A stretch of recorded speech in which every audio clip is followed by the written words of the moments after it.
At this very moment, in backyards and border beds and driveway strips all over this country, lavender plants are shutting down their bloom cycle for the season. The purple is going gray. The scent that filled the whole path when you brushed past it in June is thinning out. And an enormous number of the people who own those plants are about to do the one thing that quietly guarantees they will be shopping for a replacement next year. They are going to glance at that plant on their way to the hose, decide it looks perfectly healthy, and leave it alone until spring. Then, sometime around the middle of March, they are going to come outside with their coffee, look at the spot where that plant used to sit, and find something like a scorched bird's nest. Gray, hollow, brittle, not a scrap of living green anywhere on it. And they will assume, the way almost everybody assumes, that the winter was simply too hard on it. I am going to make sure that does not happen in your garden, but I need to be honest with you right at the top, because it changes how you should listen to the rest of this. What I am about to walk you through has an expiration date. There is a window open right now, and it is not a wide one, and once the weather turns and the soil temperature drops, there is nothing left that you can do to change the outcome. Your plant's fate for next spring is decided in the next few weeks, not in January. Lavender does not behave like the rest of your garden. It will not tolerate being ignored during this stretch of the calendar, and it will not tolerate being fussed over either. What you do between the end of the bloom and your first serious freeze decides whether that plant wakes up in April bigger and more fragrant than it was this year, or rots away underground without ever giving you a warning sign. And here is the part that catches almost everybody off guard. The things that kill lavender over winter are, 9 times out of 10, not weather events. They are favors. Extra water on a dry September afternoon. A scoop of fertilizer because everything else in the bed is getting one. An armload of shredded bark tucked around the base to keep it cozy. Every protective instinct that makes you good with roses and hostas and hydrangeas turns into a weapon the moment you point it at lavender. Before I go any further, do something for me. Drop your USDA hardiness zone in the comments right now, and if you have lavender in the ground, tell me the variety. If you have no idea which variety, say that too. Everything in this video shifts depending on where you are standing when you watch it. The advice that saves a plant in Georgia is the advice that kills one in Minnesota. So tell me where you garden, because your location changes the timing of almost every step that follows. Before the steps, understand what this plant actually is. Let me get one thing straight before we touch a single stem, because it reframes everything else. Your lavender is not struggling because you have been careless.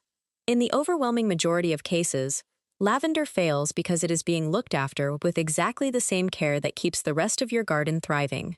That care is the problem. Lavender is not the rest of your garden. This is a plant that comes off the dry limestone country of the Mediterranean, the stony hillsides of southern France, the baked interior plateaus of Spain, the gravelly foothills of Italy. In those places, lavender grows in shallow, rocky, mineral soil, with almost nothing in the way of organic matter. When rain does fall, it disappears through that ground so quickly the roots barely notice it happened. Relentless sun for months. Droughts that would flatten most ornamentals in a fortnight.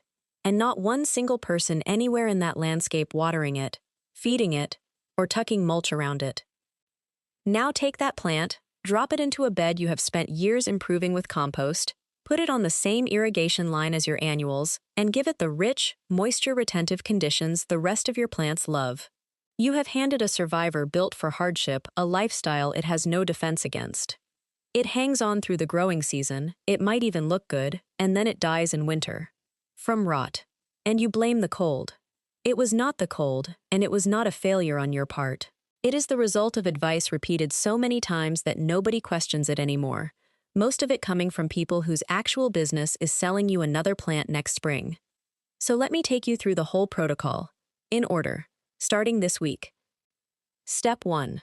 Strip every single spent bloom stalk off the plant right now.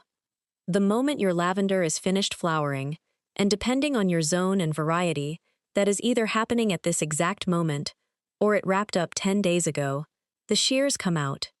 Not next weekend, now. I want to be precise here, because most people do half of this job and think they have done all of it. You are removing every stalk that carried a bloom, not just the obviously crispy brown ones at the front where you can see them. All of them, including the ones still holding a bit of color, including the ones tucked down inside the plant where you have to reach in to get at them. Those faded heads are not decorative anymore, whatever the photograph on Pinterest suggested. They are a metabolic drain. A lavender allowed to run its spent flowers through to mature seed is spending its late-season energy budget on reproduction at the precise moment that energy is supposed to be moving downward and getting banked in the root system as winter fuel. Take those stalks off and you send an unmistakable signal. In the only vocabulary this plant has, you are telling it the reproductive season is over and the priority now is storage. Two identical plants, one dead-headed in August and one left to set seed, go into December with very different reserves in the root zone. One has a cushion. The other is running on fumes. Step 2. Cut the plant back by 1/3 to 1/2, and never, ever cut into the brown wood. This is the step that makes people nervous the first time, and I understand why. It looks aggressive. It feels like you are undoing your own summer. Do it anyway. You are not tidying the top of the plant. You are reducing the entire silhouette by somewhere between 1/3 and 1/2 of its current height. The whole dome comes down, not just the flowering tips. When you are finished, you should be looking at a plant noticeably smaller and considerably tighter than the one you started with. If it still looks like the plant you had this morning, you have not cut enough. Now here is the rule that matters more than anything else in this video. If you write down one sentence today, make it this one. Your shears never go into the old wood. Look at the base of your plant right now. You will see two clearly different zones. Down at the bottom, close to the soil, the stems are thick, dull brown, and hard, almost like miniature tree bark. That is old wood, the permanent skeleton of the plant. Above it, the stems turn flexible and gray-green and carry living foliage. That is the green zone, and it is the only territory your shears are allowed to enter. Here is why that is an absolute limit and not a best practice. Most woody shrubs carry dormant buds inside their old wood, which is why you can cut a spirea near the ground and watch it explode with new shoots in spring. Lavender rarely regenerates from bare old wood. Cut a stem into that brown zone, below the lowest living growth, and it is usually finished. Not stressed, not slow to recover, finished. Do it to the whole plant in one sitting and you have not pruned it, you have killed it, and it will take until spring to find out. So the rule is simple and it does not bend. Every stem you cut keeps at least 2 to 3 inches of green, leafy growth below the cut. Every single one.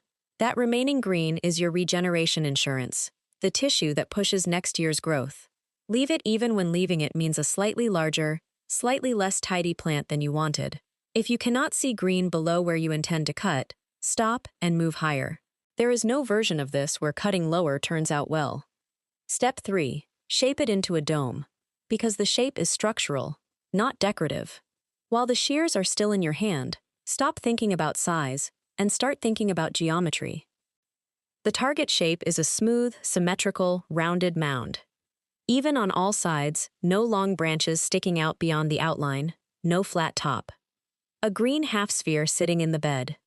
Gardeners talk about this shape as though it were about looks. It is not.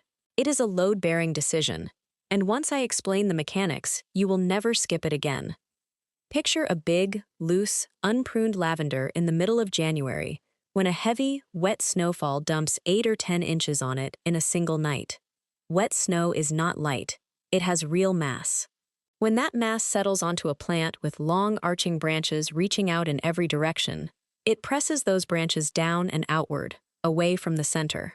And at the center, where every woody stem converges into the crown, that outward pull acts exactly like a wedge driven into a log. Slow, constant, patient pressure, pulling the crown apart from the inside. A split crown is not cosmetic damage. It is an open wound on a plant that cannot heal it until growth resumes in spring, which means it sits open for 4 or 5 months in cold, wet soil through repeated freeze and thaw cycles. That is a perfect invitation for rot. The rot colonizes the split, works down into the root crown, and by the time the weather warms, the plant is gone. You never saw the split. You never saw the rot. You just got an empty spot in the bed. A tight dome defeats all of that with nothing but shape. Snow landing on a smooth convex surface slides off. No outstretched branches to catch a load and lever it outward. No flat top to hold a wet slab. Whatever weight arrives is carried around the outside of the dome and shed onto the ground instead of into the crown. Getting the timing right, zone by zone. Technique is only half of this. Timing is the other half, and getting it wrong can undo everything else you do correctly. Here is the rule. Your main cutback needs to be finished at least 4 to 6 weeks before the date of your first expected hard freeze. If you do not know that date for your specific location, look it up before you touch the plant, because it varies enormously across this country, and this one number determines your entire schedule. The reason for the buffer is straightforward. Pruning is a stimulus. Cut a lavender and it pushes new growth, and that growth arrives soft, pale, thin-walled, and completely without cold tolerance. It needs several weeks of mild weather to firm up. If a hard freeze catches it while it is still tender, the freeze destroys it outright, and now you have dead, wet, decomposing material sitting directly on the crown in cold, damp autumn soil, which is one of the most reliable ways in the world to introduce crown rot. Pruning too late is every bit as fatal as never pruning at all. So, by region, Zone 7 and warmer, the Carolinas, Georgia, Tennessee, the Gulf States, Southern California, the milder Pacific Northwest, your freeze lands from late October into November, which gives you until roughly the first week of October. Zone 6, the Mid-Atlantic, the Ohio Valley, the Central Midwest, be finished within the first half of September.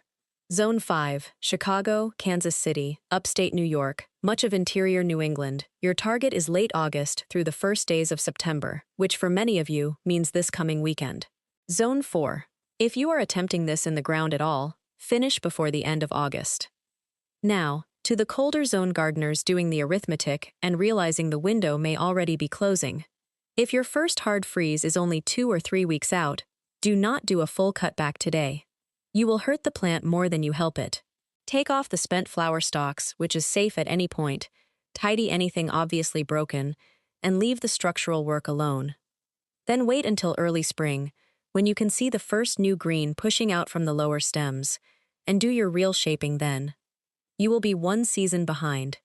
The plant will be alive, which is the only thing that matters. Variety selection, because this decision makes every other step easier or harder. Let me spend a few minutes on varieties, because the lavender aisle at the garden center is far more complicated than the signage suggests, and picking correctly for your climate does more for your success rate than any technique in this video. English lavender, Lavandula angustifolia, is the group most gardeners in the northern half of the country should be buying. It is the hardiest group there is, and in genuinely well-drained ground, it comes through Zone 5 winters year after year. Within that group, Hidcote is the most widely available and most consistently reliable selection you will find. It builds a dense, tight mound, usually 12 to 18 inches, with dark violet spikes on short, stiff stems. That compact habit is a real winter advantage. Less material to prune and a shape that sheds snow without much help. Hidcote performs dependably from Zone 5 through 8. Munstead is the other English selection I would put on anybody's list, and it has one feature that makes it especially valuable in cold country. It blooms early, often 3 to 4 weeks ahead of Hidcote, and an earlier bloom means an earlier finish, which means a wider gap between your pruning date and your first freeze. If you are a Zone 5 or 6 gardener squeezed by that autumn window, Munstead hands you an extra month. It stays under about 18 inches and is dependable from Zone 5 through 9. Then there is one I want you to write down if you have not come across it. Phenomenal. A Lavandula X intermedia, a cross between English and spike lavender, selected with difficult American conditions in mind. It handles Zone 5 winters, and just as importantly, it tolerates the heat and humidity of an eastern or midwestern summer far better than most pure English types. That second part matters more than people appreciate, because across much of the eastern United States, the thing that actually kills lavender is not January. It is a muggy July that goes to work on the crown. Phenomenal runs 2 to 3 feet tall and 3 to 4 feet wide with outstanding fragrance. Give it real space and the best draining position you have. In Zones 7 through 9, the Deep South, Texas, the Desert Southwest, and coastal areas, you have far more latitude. French lavender, Lavandula stoachas, with those little flags of petals standing on top of each spike, is beautiful in warm climates but not dependably hardy below about zone 7, and Spanish lavender behaves the same way. If those are the ones you love, grow them in pots where you control their winter. For a permanent landscape plant in the south, phenomenal or a heat-tolerant English selection is still the better investment. Let me pause and ask you something plainly. Where else are you being given this? Variety by variety, zone by zone, with actual dates. Think about the little plastic tag jammed into the pot at a big box garden center. 2 or 3 sentences telling you it wants full sun and good drainage. The person at the register is not a horticulturist and was never asked to be. That tag was not written by anybody who has brought a lavender through a Zone 5 winter. It was written to move the plant off the shelf in April, and nobody in that transaction has any reason to care whether it is alive the following May. This channel exists because of that gap. If you have not subscribed, do it now. It takes 2 seconds, because what comes next is where the actual killing happens, and it involves 2 things you are almost certainly doing without any idea they are the problem. Step 4. Cut your watering back hard, and understand why wet soil is the real killer. This is where your instincts will fight you, and where you have to consciously overrule them. As the season winds down and your lavender moves toward dormancy, you are going to reduce watering dramatically. Not gradually, not a little, dramatically. In many regions, with any reasonable autumn rainfall, you will not need to give a mature plant a single drop of supplemental water from late summer straight through until spring, and I am not exaggerating for effect. The most common cause of lavender death in American gardens is not cold, not insects, and not any disease you could name on its own. It is wet soil combined with low temperatures. Let me put it as plainly as I can. The freeze is not what gets your plant. The water sitting around its roots when the freeze arrives is what gets your plant. And a huge number of gardeners spend every autumn actively making that worse by keeping their lavender on the same schedule they used in July. Here is the mechanism, because knowing why makes it much easier to resist the hose. A Mediterranean root system evolved in ground that sheds water almost immediately. There is essentially no scenario in its native habitat where the roots sit in saturated soil for days at a time. When you create that saturation with regular late-season watering, you are drowning tissue that has no adaptation for it. Waterlogged soil holds almost no available oxygen, and anaerobic organisms, which is to say the ones that cause rot, flourish in exactly those cold, wet, low-oxygen conditions. Meanwhile, the plant, deliberately slowing itself down as it heads into dormancy, has far less capacity to fight an infection than it did in June. Root rot that starts in autumn rarely announces itself. It kills slowly, underground, all winter, and you find out in April when you are staring at a plant that looks dormant, telling yourself it is just being slow, until sometime in May you finally accept that nothing is coming. So before you water lavender at any point in autumn or winter, test first. Push 2 fingers into the soil right beside the plant, a couple of inches down.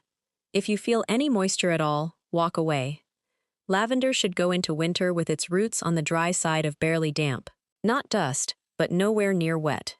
And I have to address clay, because for millions of gardeners, clay is the whole story.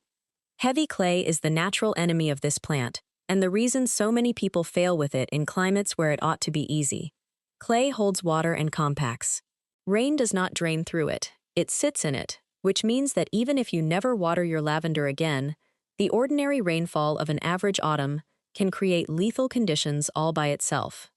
If you have clay and you keep losing lavender in the same spot, the soil is the problem.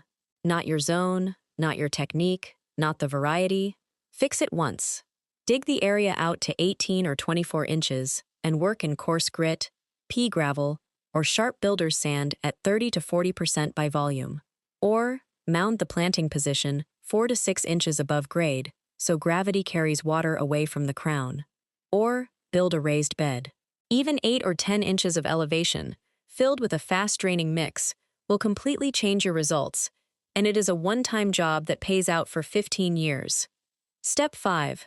Stop feeding it, and understand that fall fertilizer is a quiet killer.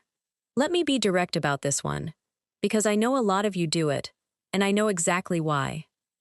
If you are in the habit of giving the garden a late-season feed, if you have absorbed the idea that plants need topping up before winter, I understand the reasoning. For some plants, there is even a bit of truth in it. For lavender, it is precisely backwards, and acting on it will damage or destroy the plant. Nitrogen does one thing extremely well. It tells a plant to produce soft, leafy growth. That is the entire message it carries. And soft new growth is the last thing on earth you want on a lavender in September. Feed lavender in late summer, and you force a flush of tender growth at exactly the moment the plant should be doing the opposite. It should be hardening its tissues, pulling reserves out of the foliage and into the roots, and winding its metabolism down. Instead, you have handed it a growth order it cannot refuse. That growth looks wonderful. Bright, lush, healthy. It is also completely defenseless, because brand new cell walls have not developed the toughness that lets mature tissue survive ice crystal formation. The first real freeze destroys it in a single night. And losing that growth is not even the main problem. The main problem is what the dead material does next. A layer of frost-killed tissue lying against the crown in cold, wet weather is a culture medium. The organisms that cause crown rot and root rot do not need an open wound to get in. They establish themselves in decaying tissue and move from there into the living crown underneath. By the time you can see a symptom above ground, the process is finished. So the rule is this. Stop feeding lavender by midsummer. If you gave it something in June, you are fine. That growth had time to mature before the bloom finished. If you fed it in August, stop right now, and do not feed again until late spring, when the weather is dependably warm and strong new growth is already coming. And here is the part no one selling garden products will ever put on a bag. Lavender is a better plant in poor soil than in rich soil. Not marginally. Substantially. In heavily amended ground, you get a lavender that looks impressive and is simultaneously more disease-prone, less aromatic, floppier, and measurably less cold-hardy. The essential oils that give this plant its scent and character, the linalool acetate, the camphor compounds, accumulate in higher concentration when the plant is under a degree of nutritional stress. A lavender grown hard, in thin, gritty soil with nothing added, is tougher, more resinous, more fragrant, and longer-lived than one that has been fed and pampered. Nobody has a commercial incentive to tell you to buy less fertilizer, which is precisely why this channel exists. Step 6. Throw out everything you know about mulch.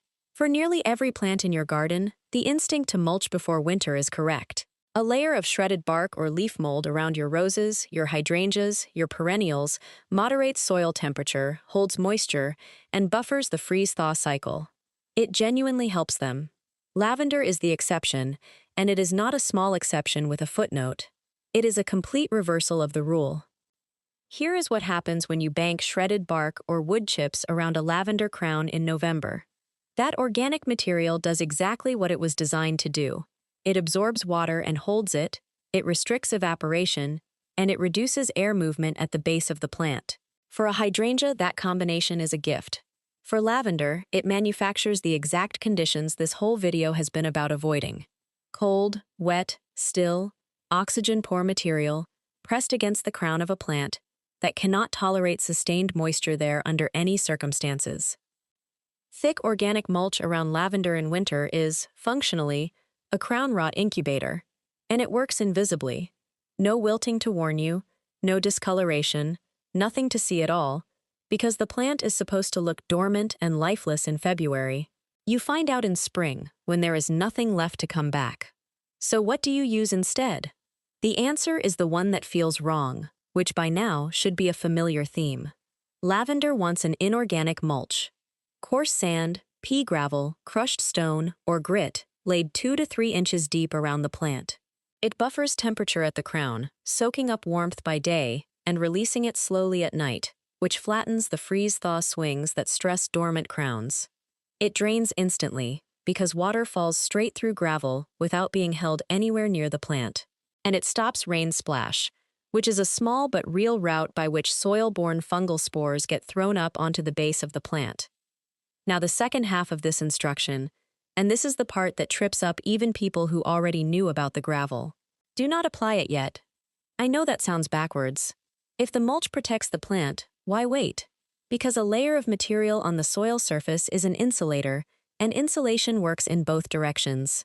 Your soil is still holding a great deal of summer heat. Spread gravel over it in early September, and you trap that warmth in the root zone at precisely the moment the plant needs to feel the ground cooling, because falling soil temperature is one of the primary signals telling the roots to shut down for the year. Dormancy is not a switch, it is a process. The plant reduces free water in its cells, builds compounds that resist freezing, and slows everything down. That takes weeks, and it requires the cue of cooling ground. Interrupt the cue, and you interrupt the process, and a plant only halfway into dormancy when a hard freeze arrives is in far more danger than one that transitioned all the way through. So wait. Let the ground cool on its own, until you have had a couple of light frosts and nighttime temperatures are consistently in the low 30s. Then put your gravel down. At that point, you are not blocking dormancy, you are protecting a plant that has already achieved it. And one final detail on this that matters as much as the material choice. Keep the mulch off the crown. Leave a clear gap of 2 to 3 inches between the inner edge of your gravel and the stems coming out of the ground. That gap preserves air circulation right where the plant is most vulnerable, and airflow at the crown is every bit as important as drainage for keeping fungal problems out. Think of it as a ring, not a blanket. The center stays open so it can breathe. Let me stop for one moment before the last step.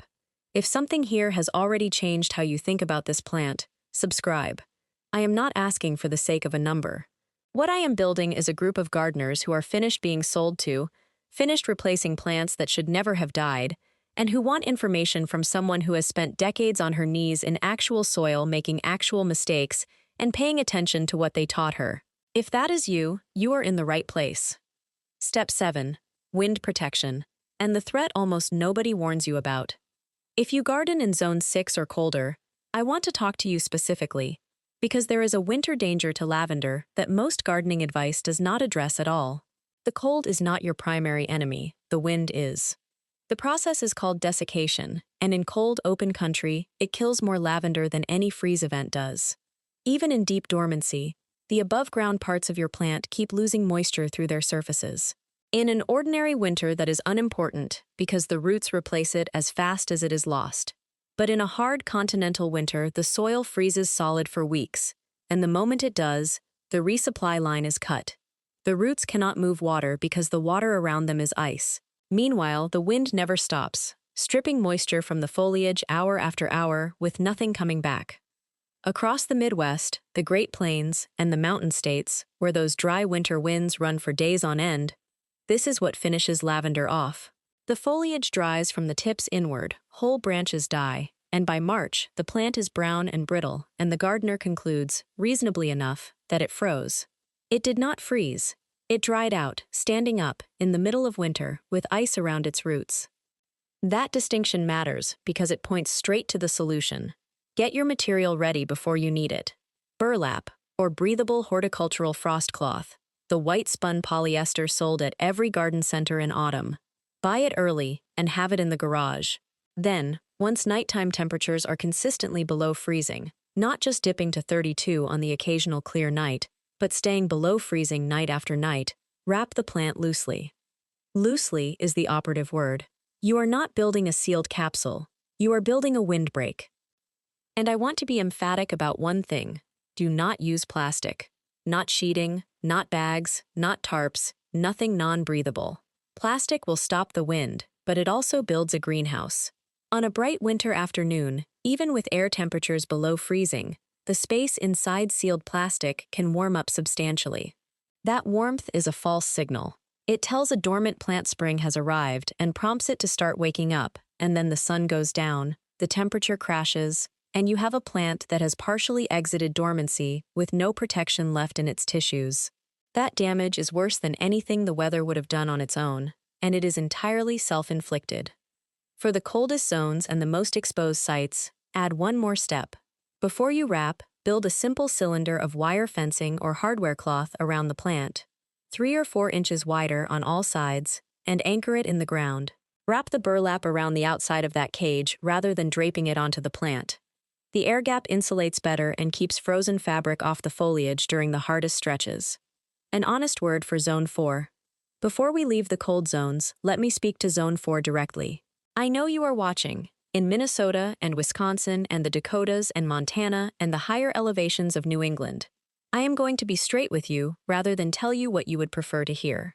Growing lavender as a dependable in-ground perennial in Zone 4 is genuinely hard, and the odds are not on your side.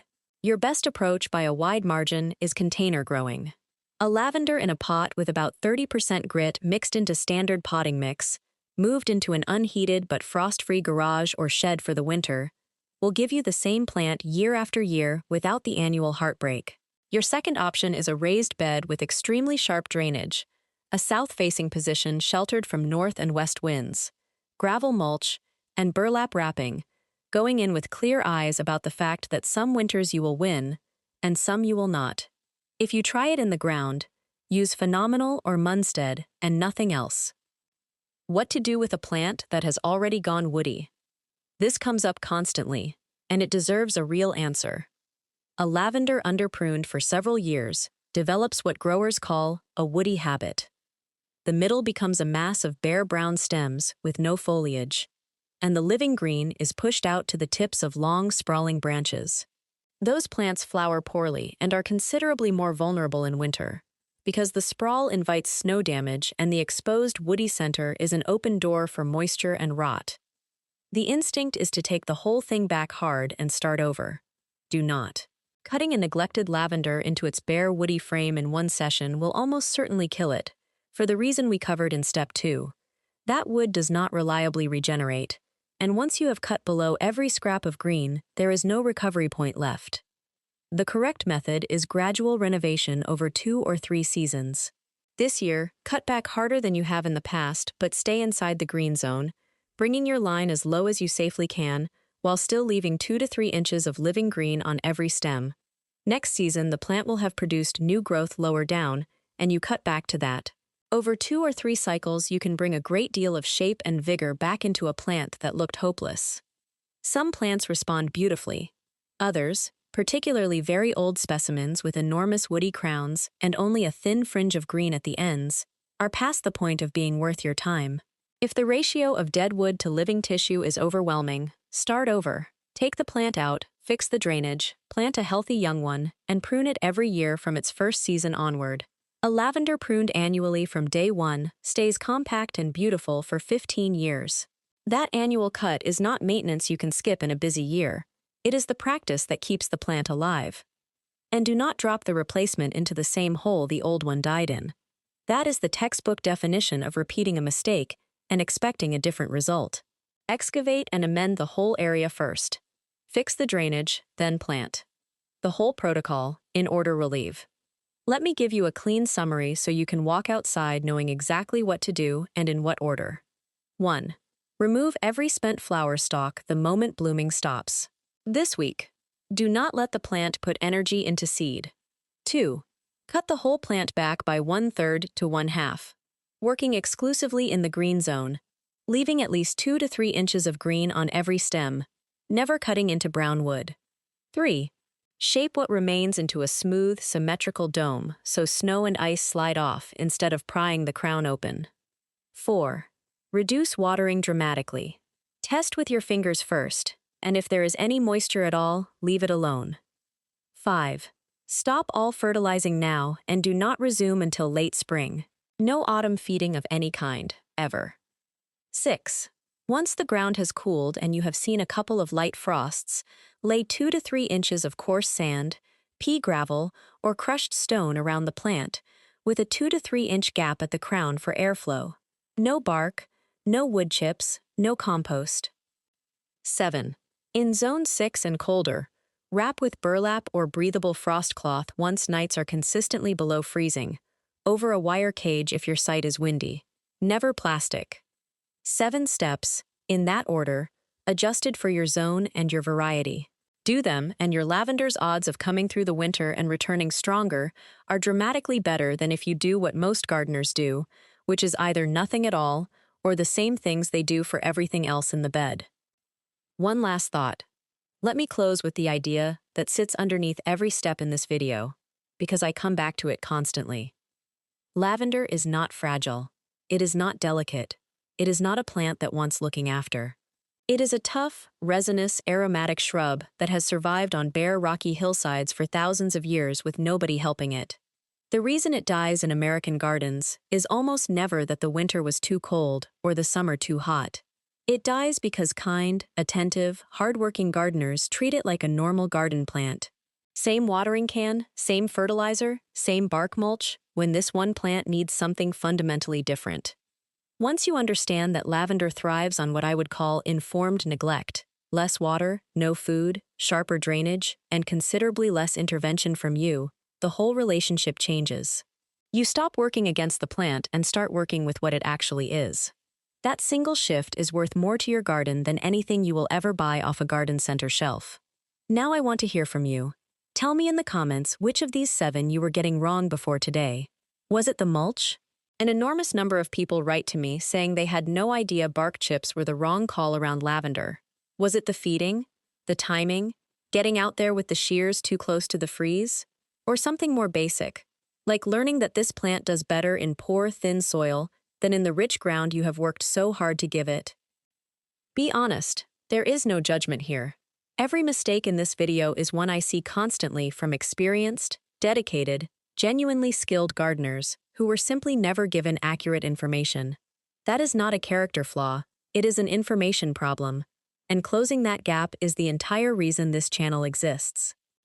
And if you know somebody who has lost lavender year after year and keeps buying a replacement every spring, do them a real favor. Send them this video. Do not write a paragraph explaining it. Just send the link. It will permanently change the way they think about this plant and probably save them several years of frustration and a fair bit of money. Subscribe if you have not yet, and put your zone and your variety in the comments below. I read all of them, and knowing where you are gardening helps me make more specific and more useful content for you. I will see you in the next one.